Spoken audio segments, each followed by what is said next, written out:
অনেক দিন আগের কথা। এক গ্রামে বাস করত এক গরিব কৃষক। কৃষকের একটা জমি ছিল। সেই জমিতে কৃষক অনেক পরিশ্রম করে ফসল ফলাতো, কিন্তু কোনো ফসলই ভালো হতো না।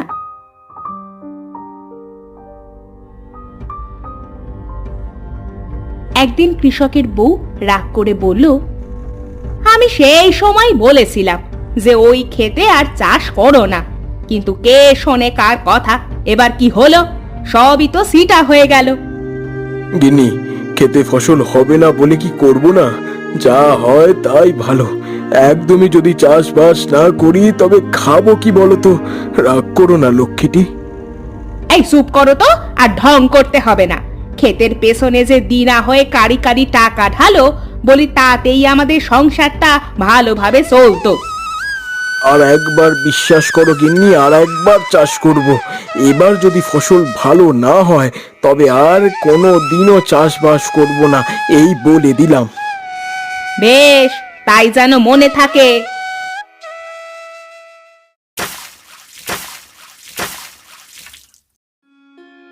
কৃষক তার ক্ষেত থেকে গম উঠিয়ে এবার সরিষা রোপণ করলো, কিন্তু দুর্ভাগ্যবশত এবারও তার ফসল ভালো হলো না। একদিন কৃষক মনের দুঃখে বাড়িতে এসে তার বউকে বলল, কি গো, তোমার আবার কি হলো? মাঠ থেকে এসে এভাবে বসে পড়লে কেন? গিন্নি, তোমার কথাই ঠিক হলো গো। আমার ফসল এবারও যে ভালো হয়নি। জানতাম, আমি জানতাম হবে না, কিন্তু তুমি তো শুনলে না। এবার বোঝো ঠেলা।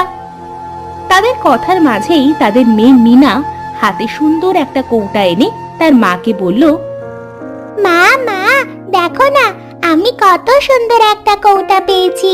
কৌটাটা খুব সুন্দর মা। বাহ, সত্যি তো খুব সুন্দর কৌটা।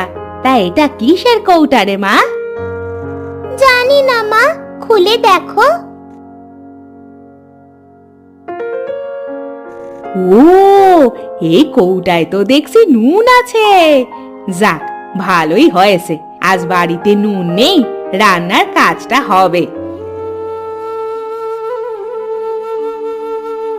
পরের দিন কৃষক মাঠে গেলে কিছু সময় পরে মোহিনী তার জন্য মাঠে ভাত নিয়ে যায়। মোহিনীকে দেখে কৃষক বলল, গিন্নি, তুমি ভাতগুলো নিয়ে ওইখানে বসো, আমি এইটুকু শেষ করে আসছি। কৃষক তার হাতের কাজ শেষ করে এসে ভাত খেতে বসলো। এই নুনের কৌটা মাঠে এনেছো, খুব ভালো হয়েছে। তুমি তো আবার ভাত আনলে নুন আনতে ভুলে যাও। হ্যাঁ হয়েছে, এবার খেয়ে নাও। এবার থেকে আর ভুল হবে না, রোজ নুন আনবো। কৃষক ভাত খেতে খেতে পানি নেবার জন্য হাত বাড়াতেই নুনের কৌটায় ধাক্কা লেগে কৌটাটা পড়ে গেল। দিলে তো সব নুনটুকু ফেলে। এই জন্যই তো আমি নুন আনি না, কোনো কাজের গুণ নেই। হাঁ করে দেখছো কি? তাড়াতাড়ি গিলে আমাকে উদ্ধার করো। কৃষকের খাওয়া শেষ হলে মোহিনী বাড়ি চলে গেল।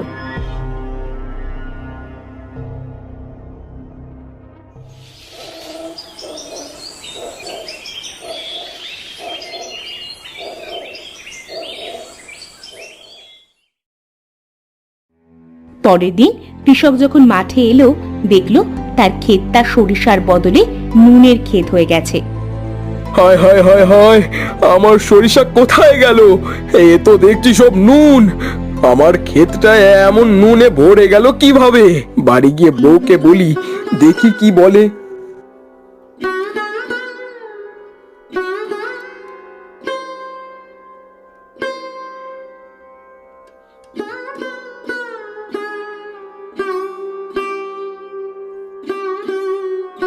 কৃষক মাঠ থেকে বাড়ি গিয়ে তার বউকে সব খুলে বলল। সব শুনে তার বউ বলল, কি বলছোটা কি? চলো তো মাঠে গিয়ে দেখি।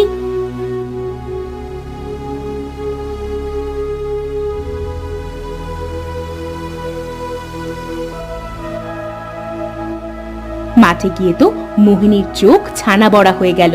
সে কৃষককে বলল, এত নুন, এবার বুঝতে পেরেছি গো, ওই কৌটায় যে সে নুন না, ওই কৌটায় জাদুর নুন গো। ওগো, আমাদের কপাল তো মনে হচ্ছে এবার খুলে গেছে। তার মানে কি বলতে চাইছো গিন্নি? শোনো, আজ থেকে আমরা নুনের চাষ করব। এই নুন তুমি বাজারে বিক্রি করবে। নুনের চাহিদা তো সারা বছর থাকে, আর তাছাড়া বাজার দর ছাড়া না হয় 2 টাকা কমেই বিক্রি করবে। তা কথা মন্দ বলনি, খুব ভালো বুদ্ধি গিন্নি। আমার যে আজ খুব খুশি লাগছে। আমি আজই নুন কেটে বাজারে নিয়ে যাব।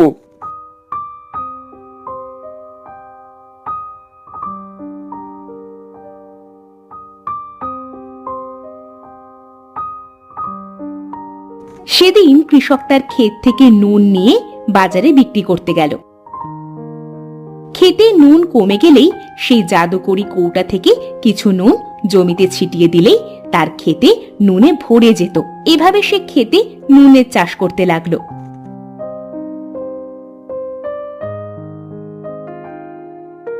ওগো, এই কৌটাটা আমাদের জন্য লক্ষ্মী। এই জাদুকরি কৌটাটা কোনোদিনও নষ্ট হতে দেওয়া যাবে না। গিন্নি, এই কৌটোটার জন্যই আমাদের সংসারে সচ্ছলতা ফিরে এসেছে। এটা খুব যত্ন করে রাখতে হবে।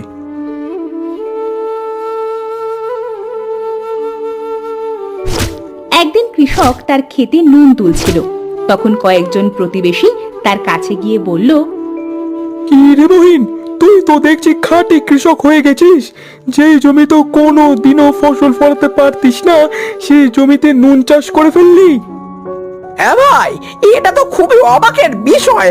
আমি তো বাড়িতে মহিনের কথা বলতেই থাকি, চাষের জমিতে নাকি নুন চাষ করলো। সবই তোমাদের দোয়া আর উপরওয়ালার ইচ্ছা। তা ভাই মহিন, এই নুনের চাষ কিভাবে করতে হয় তা আমাদেরও কিন্তু একটু শিখিয়ে দিস, বুঝলি? আচ্ছা আচ্ছা, সময় করে একদিন সবাইকে দেখিয়ে দেব। তারা সবাই যে যার মতো বাড়ি চলে গেল।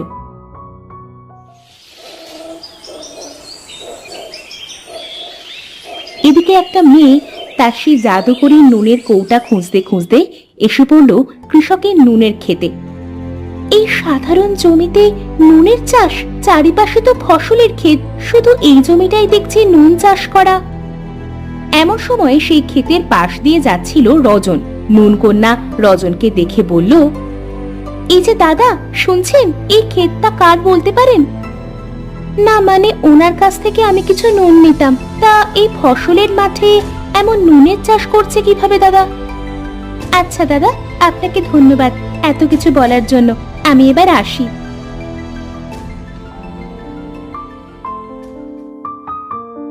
নুন কন্যা কৃষকের খোঁজ করতে করতে তাদের বাড়ি গিয়ে পৌঁছলো। বাড়ি গিয়ে কৃষককে বলল, এটা কি মহিন কৃষকের বাড়ি? হ্যাঁ, আমি মহিন। কিন্তু কেন বলো তো? আর তুমি বা কে? শুনেছি তুমি নাকি আশ্চর্যজনকভাবে তোমার ক্ষেতে নুন চাষ করছো। তবে সেটা কিভাবে সম্ভব বলবে আমাকে একটু? মানে? থাক, তোমাকে আর বলতে হবে না, আমি বলছি। তোমরা একটা নুনের কৌটা পেয়েছো, আর সেখান থেকে তোমরা এই নুন চাষ করছো। হ্যাঁ, তবে তুমি এত কিছু কিভাবে জানলে? আমি নুন কন্যা, আমি জানবো না তো আর কে জানবে? আর নুনের কৌটাটা আমি হারিয়ে ফেলেছি, তাই তো তোমাদের দুনিয়ায় এখন আমাকে ঘুরে বেড়াতে হচ্ছে। মানে? আমার বাড়ি নুনের রাজ্যে। আমি তোমাদের এই পৃথিবীতে ঘুরতে এসেছিলাম।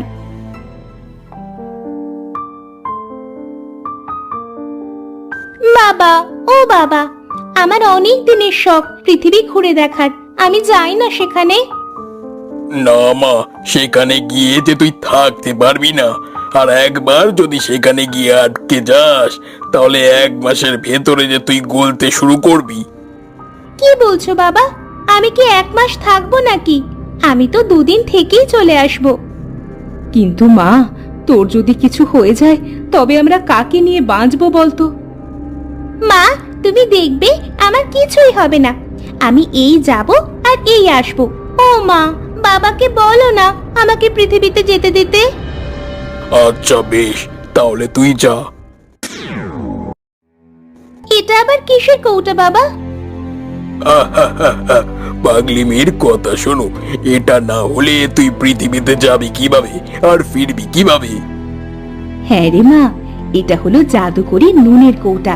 এই কৌটা পৃথিবীতে তোর শরীরে নুন যোগাবে, আর এই নুনের কৌটা ছাড়া তুই এই নুন রাজ্যে ফিরতে পারবি না। ও এই কথা, আচ্ছা দাও। বাবা মা, এবার তাহলে আমি আসি, তোমরা কিন্তু নিজেদের শরীরের যত্ন নেবে। নুনকন্যা তার বাবা মায়ের কাছ থেকে বিদায় নিয়ে পৃথিবীতে ঘুরতে এলো। সে পৃথিবীতে একটা জঙ্গলের ভেতরে এসে পড়ল। বাহ, বেশ সুন্দর জঙ্গল তো, একদম আমার স্বপ্নের মতো। নুনকন্যা গভীর মনে জঙ্গল দেখতে দেখতে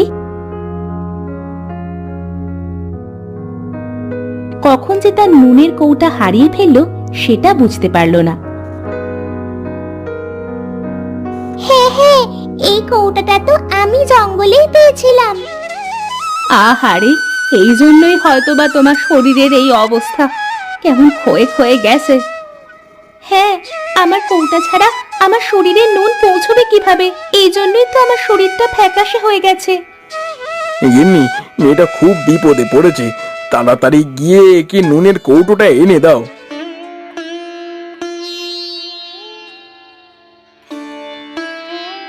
মোহিনী ঘরে গিয়ে নুনের কৌটা এনে নুনকন্যাকে দিবার সাথে সাথেই সেই কৌটা থেকে নুন বেরিয়ে নুনকন্যার শরীরে প্রবেশ করলো, আর সাথে সাথেই নুনকন্যা সুস্থ হয়ে গেল। তোমাদের অনেক ধন্যবাদ। এই কৌটাটা যদি আমি না পেতাম, তবে আর কিছুদিন গেলেই আমার শরীরটা গলে আমি নিঃশেষ হয়ে যেতাম। এবার তুমি তোমার রাজ্যে ফিরতে পারো। এই নুনটুকু তোমার কাছে রেখে দাও। এই নুন দিয়ে তুমি সারা জীবন তোমার খেতে নুনের চাষ করতে পারবে। এটা তোমাদের সততার জন্যই দিলাম। ধন্যবাদ নুনকন্যা, তুমি খুব ভালো মনের মেয়ে।